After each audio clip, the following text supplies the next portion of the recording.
son exercice et qui n'y arrive pas du tout. Mais moi, je ne peux pas être la personne qui va couper l'enseignant et lui dire mais il faut venir là lui expliquer tout. Enfin, donc forcément, eh ben, on adapte un petit peu et on explique. Et, voilà. Donc là, c'est difficile aussi.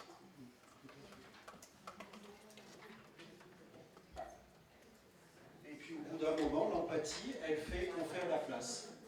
On fait à la place. On fait à la place de l'élève parce qu'on voit tellement qu'il n'y arrive pas.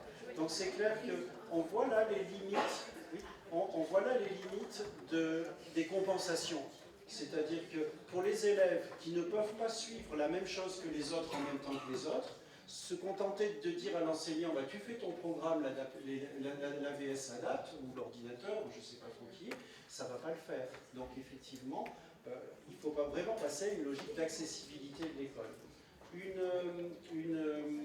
Un point de vue concernant les troubles du comportement, vous vous présentez? Alors, je suis Véronique Bontard, je suis enseignante à l'ITEP Jean Laporte depuis une dizaine d'années. Pour ceux qui ne connaissent pas, expliquez ce que c'est que voilà, pour ceux qui ne connaissent pas, un ITEP, c'est un institut thérapeutique, éducatif et pédagogique.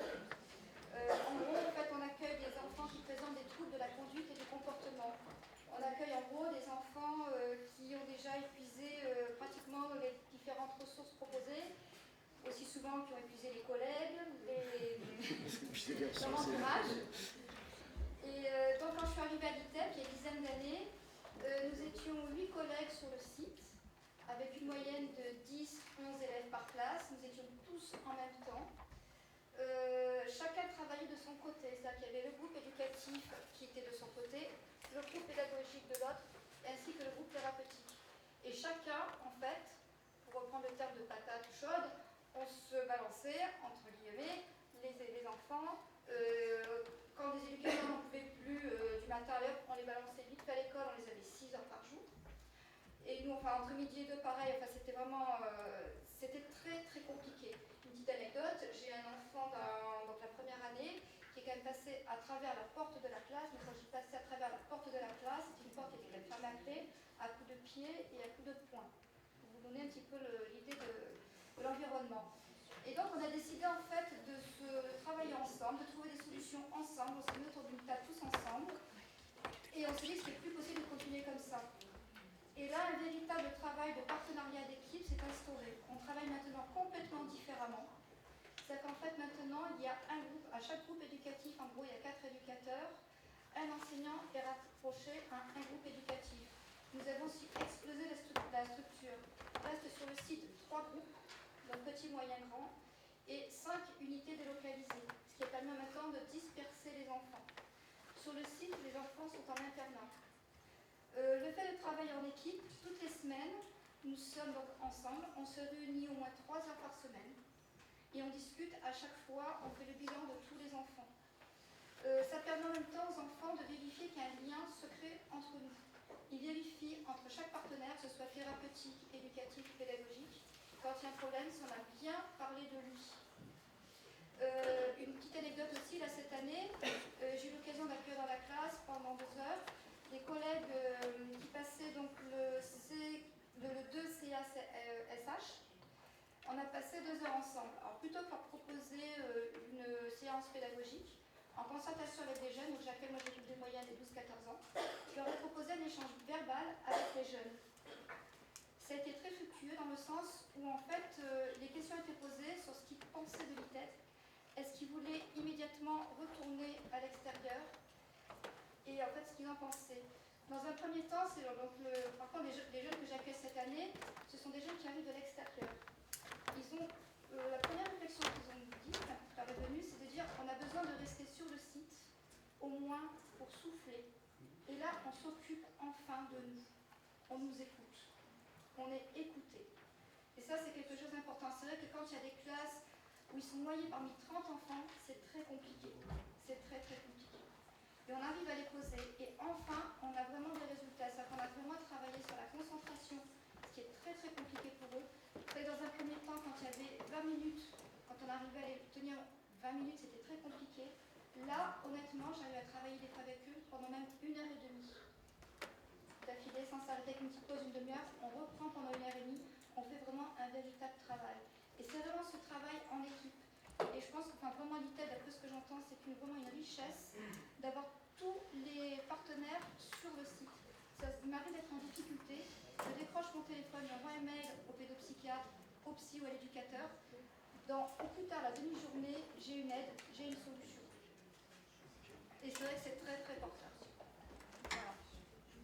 C'est vrai qu'on voit bien la difficulté de l'école ordinaire qui ferait que tout d'un coup, ces élèves, sous prétexte qu'ils vont à l'école ordinaire, ils n'ont plus ces ressources d'accompagnement. Pourtant, dans les textes, on a des CESAD, on sait que le secteur médico-social peut se transporter dans l'école. Maintenant, ça reste à faire. Il y avait une demande de parole. Je peux juste réagir Oui, rapidement, puis vous continuez. Oui, bonjour, je suis Claire Barba, je suis enseignante en pédopsychiatrie. Donc je travaille à la fois sur le CHU avec les enfants et je travaille aussi sur Sainte-Marie, puisque dans notre département, nous n'avons que 2 demi-postes que j'occupe dans la pédopsychiatrie. Et je suis un peu interface, moi du coup aussi, entre le service de soins et les collègues sur le terrain. Les moyens sont un peu limités parce que ça concerne quand même, j'ai du mal à compter, mais peut-être bien plus d'une centaine d'enfants qui sont concernés par cette situation-là, d'être à la fois pris en charge à l'hôpital et d'être aussi à l'école. Donc un enseignant, c'est un petit peu juste pour gérer tout ça. Mais ce que je voulais réagir à ce que dit ma collègue de l'ITEP, c'est que le médico-social, c'est vrai qu'il est là pour aller sur l'école, mais on voit bien dans l'expérience de l'ITEP que ce médico-social, il est aussi pour protéger certains enfants à un moment donné de ce milieu ordinaire qui peut leur paraître menaçant et dans lequel ils ne trouvent pas leur place. Il y a des enfants, l'école inclusive pour tous, bon, je ne veux pas dire que c'est pas bien, mais je vais quand même mettre un petit bémol, c'est qu'à un moment donné dans un parcours de vie, on peut avoir besoin d'une protection et ça part du principe que le besoin de l'enfant, c'est l'école, le besoin de tous les enfants, c'est l'école. Et à un moment donné, dans un parcours de vie, pour certains enfants, peut-être que leur besoin, ce n'est pas l'école. Alors, l'hôpital peut proposer une prise en charge, le médico-social propose des prises en charge avec du temps d'enseignement qui permet des apprentissages, parce que l'école ordinaire, c'est bien, mais on y est aussi pour faire des apprentissages. On peut faire des apprentissages en médico-social avec des enseignants et avec des éducateurs. Merci beaucoup. L'école ordinaire, c'est bien, je ne sais pas, vraiment mes enfants, ils ne voulaient pas y aller. Mais ils y sont allés. En fait, l'école inclusive, c'est avant tout une question de droit. C'est-à-dire que la question, c'est pas de savoir si c'est bien ou pas bien, c'est juste que les enfants sont des enfants et ils ont le droit d'aller à l'école. Donc après, c'est juste à l'école, et le juste là, il est entre guillemets, de s'adapter pour répondre aux besoins. Et j'entends bien, voyant certaines situations, que les enfants ont des besoins qui sont tellement différents en termes d'organisation sociale, matérielle, que l'école ne leur convient pas une seconde. Et je vous suis tout de suite. C'est pour ça aussi que moi j'amène 2 éléments de réflexion. La première, c'est que tout de suite, l'école inclusive, elle n'existe pas pour le moment, dans les faits, ou très peu. Ce qui veut dire que moi, je ne vois pas d'autres places à certains enfants tout de suite, ici et maintenant, que dans des structures spécialisées. Ça ne veut pas dire que dans nos rêves, un jour, peut-être, on ne va pas pouvoir arriver à créer des structures suffisamment protectrices dans l'école qui leur permettent de fréquenter l'école. C'est le premier élément. Et puis le deuxième, je l'ai oublié, donc je vais laisser la parole.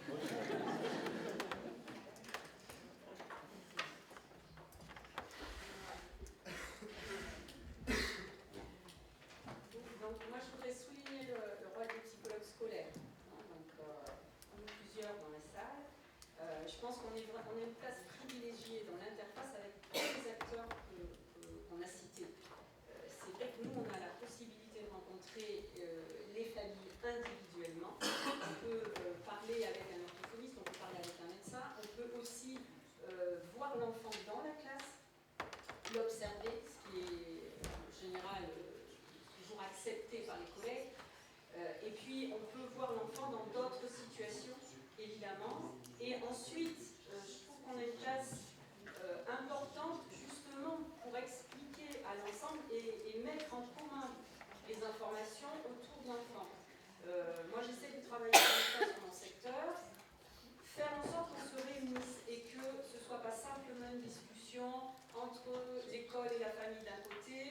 entre l'orthophoniste et l'école d'un autre côté, un coup on voit le psychologue scolaire, un coup on parle un petit peu avec peut-être la maîtresse du RASEL, et puis on se dit elle prend la synthèse ensuite.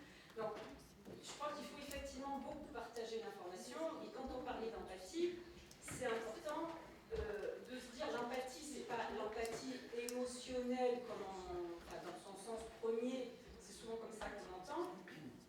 C'est pas simplement dire je comprends ce que vous ressentez, vous en tant que parent ou vous en tant qu'enseignant, comme c'est dur et je vous soutiens, et voilà.